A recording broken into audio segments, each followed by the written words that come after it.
আসসালামু আলাইকুম। এখন জানিয়ে দেব বাংলাদেশ ও বিশ্বের আলোচিত সংবাদের শিরোনাম। দামেস্কে তুর্কি পররাষ্ট্রমন্ত্রী ও সিরিয়ার নতুন নেতার মধ্যে সাক্ষাৎ। তুরস্কের পররাষ্ট্রমন্ত্রী হাকান ফিদান রোববার দামেস্কে সিরিয়ার নতুন নেতা আহমেদ আল শারার সঙ্গে সাক্ষাৎ করেছেন। রাশিয়ায় একের পর এক অগ্নিসংযোগ, অধিকাংশ আটক প্রবীণ। গত ৩ দিনে রাশিয়ার ব্যাংক, শপিং সেন্টার, ডাকঘর, সরকারি ভবন লক্ষ্য করে একাধিক অগ্নিসংযোগের ঘটনা ঘটেছে। সরকারি সংবাদ সংস্থা তাস ও স্বতন্ত্র সংবাদ মাধ্যম ফ্রন্টাঙ্কা জানিয়েছে, শুক্রবার থেকে সেন্ট পিটার্সবার্গ, মস্কো আশেপাশের এলাকায় এ সমস্ত হামলায় 20টি পৃথক ঘটনা নথিভুক্ত হয়েছে। এর মধ্যে কিছু ঘটনায় ছোট বোমা ব্যবহার করা হয়েছে। একটি আইন প্রয়োগকারী সংস্থার সূত্রে বলা হয়, অনলাইন প্রতারকরা মানুষদের অর্থের লোভ দেখিয়ে এই সমস্ত হামলায় যুক্ত করেছে তারা। এদিকে রাশিয়ার হাইব্রিড যুদ্ধ নিয়ে জার্মানির সতর্কতা। জার্মান প্রতিরক্ষা মন্ত্রী বরিস পিস্টোরিয়াস বলেছেন, নির্বাচনকে সামনে রেখে রাশিয়ার সম্ভাব্য হাইব্রিড আক্রমণের জবাব দিতে বার্লিনকে অবশ্যই প্রস্তুত থাকতে হবে। এবার দিল্লির স্কুলগুলোতে অবৈধ বাংলাদেশিদের সন্তান শনাক্তের নির্দেশ। সীমান্ত থেকে 1000 কিলোমিটার দূরে রাশিয়া শহরে ইউক্রেনের হামলা। নিষিদ্ধ ছাত্রলীগের সভাপতি সম্পাদক সহ 15 নেতা বহিষ্কার রাজশাহী বিশ্ববিদ্যালয়ে। নাহিদ ইসলামের সঙ্গে সাক্ষাৎ করলেন রাহাত ফতে আলী খান। নাহিদ ইসলামের সঙ্গে সাক্ষাৎ করলেন রাহাত ফতে আলী খান। তথ্য সম্প্রচার উপদেষ্টা মোহাম্মদ নাহিদ ইসলামের সঙ্গে সৌজন্য সাক্ষাৎ করেছেন উপমহাদেশের জনপ্রিয় সঙ্গীত শিল্পী রাহাত ফতে আলী খান। মঞ্চ প্রস্তুত আরও একটি 1/11-র জন্য। গণতন্ত্রের ট্রেন যখন সংস্কারের জোটে আটকে গেছে, নতুন নির্বাচনে আকাশে কালো মেঘ ঘন হয়ে উঠছে। রাজনৈতিক দলগুলোর সঙ্গে অন্তর্বর্তী সরকারের দূরত্ব ক্রমশ বাড়ছে। সেই সঙ্গে বাড়ছে সন্দেহ ও অবিশ্বাস। দেশ পরিচালনা করতে গিয়ে অন্তর্বর্তী সরকার নানা ক্ষেত্রে রীতিমতো নাকানি চুবানি খাচ্ছে। কোথাও শান্তি নেই, নেই স্বস্তি। সবকিছু মিলে এক ধরনের অনিশ্চয়তায় বাংলাদেশের রাজনৈতিক আকাশ। কি হতে যাচ্ছে সেটাই এখন সবচেয়ে বড় প্রশ্ন। সীমান্তে দুর্নীতির মাধ্যমে রোহিঙ্গা ঢুকে পড়ছে বাংলাদেশের অভ্যন্তরে, বললেন পররাষ্ট্র উপদেষ্টা। যুক্তরাষ্ট্র রাশিয়ার সম্পর্ক স্বাভাবিক করতে শর্ত দিয়েছেন পুতিন। তিনি বলেছেন, যদি রাশিয়ার স্বার্থের কোনো ক্ষতি না হয় তবেই কেবল যুক্তরাষ্ট্র ও পশ্চিমাদের সঙ্গে সম্পর্ক স্বাভাবিক হতে পারে। এদিকে সিরিয়ার সরকারি পদে এখন বিদ্রোহীরা। পররাষ্ট্র মন্ত্রণালয়, স্বরাষ্ট্র মন্ত্রণালয় ও সেনা প্রশাসন থেকে শুরু করে প্রতিরক্ষা মন্ত্রণালয় সর্বত্র এখন বিদ্রোহীদের দখলে।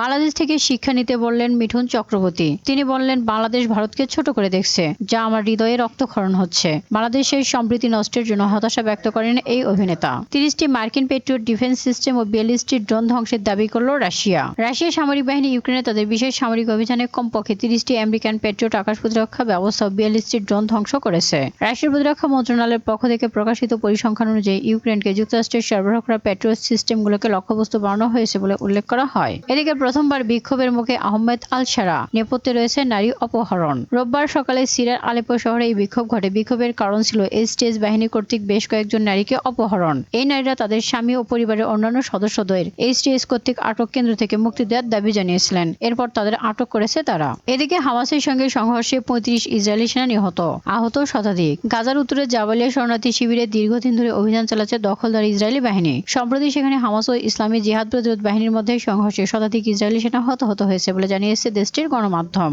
এদিকে গাজায় ছুরিকাঘাতে 5 ইসরায়েলি সেনা নিহত। হামাসের সামরিক শাখা কাসাম ব্রিগেড বলছে, তাদের যোদ্ধারা শনিবার গাজার উত্তরের জাবালিয়া শরণার্থী শিবিরে 5 দখলদার ইসরায়েলি সৈন্যকে হত্যা করতে সক্ষম হয়েছে।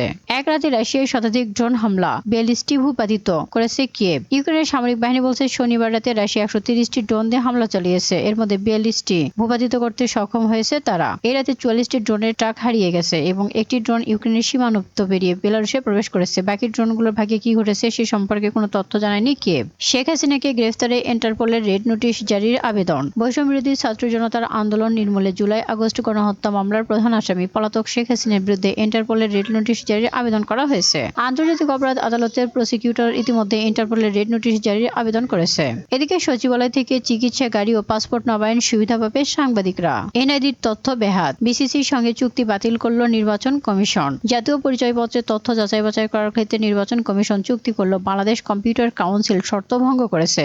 এ তথ্য উপাত্ত কোনো অবস্থাতেই কোনো ব্যক্তি সত্তা পক্ষ প্রতিষ্ঠানকে হস্তান্তর, বিনিময়, বিক্রয় কিংবা অন্য কোনো পন্থায় প্রদান করতে পারবে না বলে সংগঠনটি তা মানেনি। এমন অভিযোগ এনে কম্পিউটার কাউন্সিলের সঙ্গে চুক্তি বাতিল করল নির্বাচন কমিশন। প্রক্সি যোদ্ধা দল প্রয়োজন নেই, আমরা সরাসরি পদক্ষেপ নিতেই সক্ষম, বলেন আয়াতুল্লাহ আলী খামেনি।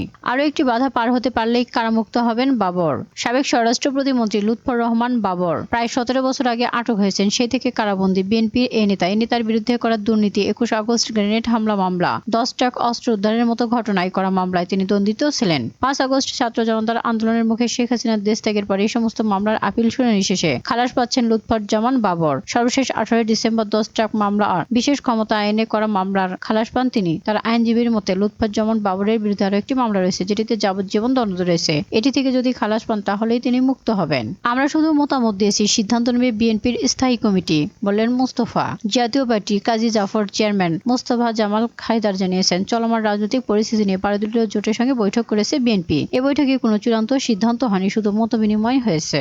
বাংলাদেশি রোগী বয়কটের পথে হাঁটছে না কলকাতার হাসপাতালগুলো, তারা চিকিৎসা দিতে প্রস্তুত। তুরস্কে হাসপাতালে হেলিকপ্টার বিধ্বস্ত হয়ে নিহত 4। ইরানি নিয়ন্ত্রণ হারিয়ে বাস খাদে 9 সেনা নিহত। আসছে হাসিনা আমলের চেয়েও বড় বাজেট, আকার হতে পারে 8,48,000 কোটি টাকা। $300 মিলিয়ন পাচার, শেখ হাসিনা ও জয়ের বিরুদ্ধে দুদকের অনুসন্ধান শুরু। সচিবালয়ে প্রশাসন ক্যাডার কর্মকর্তাদের অবস্থান, উপসচিব পদে পদোন্নতিতে প্রশাসন ক্যাডারের কোটা কমানো নয়, বরং শতভাগ করতে সরব হয়েছে প্রশাসন ক্যাডারের কর্মকর্তারা। জনপ্রশাসন সংস্কার কমিশনের নেওয়া সিদ্ধান্তের প্রতিবাদে ক্যাডারের কর্মকর্তারা দল বেঁধে সচিবালয়ে জনপ্রশাসন মন্ত্রণালয়ে অবস্থান নিয়েছে। বাংলাদেশে গুমের ঘটনায় ভারতের সম্পৃক্ততা খুঁজে পেয়েছে কমিশন। বাংলাদেশে গুমের ঘটনায় ভারতের সম্পৃক্ততা খুঁজে পেয়েছে তদন্ত কমিশন। দুদেশের মধ্যে বন্দী বিনিময়ের কার্যক্রম, আটক ব্যক্তিদের সম্ভাব্য পরিণতি সম্পর্কে গোয়েন্দা তথ্য তুলে ধরতে গিয়ে কমিশন তাদের প্রতিবেদনে জানায়, বাংলাদেশের গুমের ঘটনায় ভারতের সম্পৃক্ততা জনসমক্ষে একটি আলোচিত বিষয় হয়ে দাঁড়িয়েছে।